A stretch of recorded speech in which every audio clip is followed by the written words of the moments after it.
Chers amis rotariens, Peace and Conflict Prevention Resolution. Le titre de ce mois incitera trop souvent à penser à de grands conflits internationaux. Rien n'est moins vrai. En regardant autour de moi, dans mon cercle, je constate que la plupart des conflits se créent dans la zone de tension entre avoir raison et obtenir raison.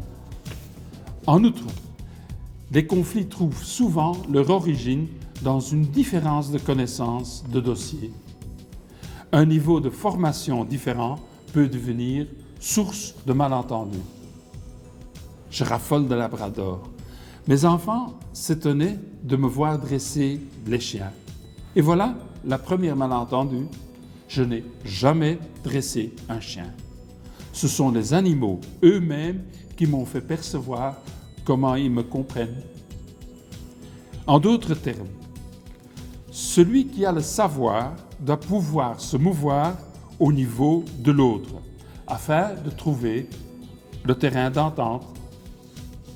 Dans le milieu aussi, les amis qui pensent tout savoir doivent avoir un esprit d'humilité suffisant pour relater les choses, de telle sorte qu'elles soient réceptives par ceux qui sont moins au courant de la situation qu'eux-mêmes. Ce n'est qu'en agissant ainsi que nous trouverons une réponse positive à la troisième question du critère des 4 questions. C'est quand même effrayant de constater qu'un ami ayant une bonne idée obtient l'effet contraire à cause d'une approche maladroite. En abordant des sujets délicats dans le club, la commission, le district, il est primordial de soigner l'emballage. N'y a-t-il pas lieu de donner une courte introduction ou formation pour cadrer la situation? Quand tous les regards sont tournés dans le même sens, sommes-nous certains que ce que nous transmettons a une valeur ajoutée? Si elle constitue une amélioration, la modification que nous proposons réussira certainement.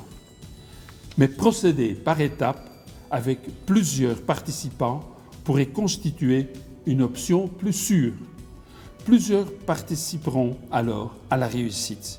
C'est ainsi que nous obtiendrons un résultat. Cela deviendra une réussite commune et non plus une victoire. Au mois prochain.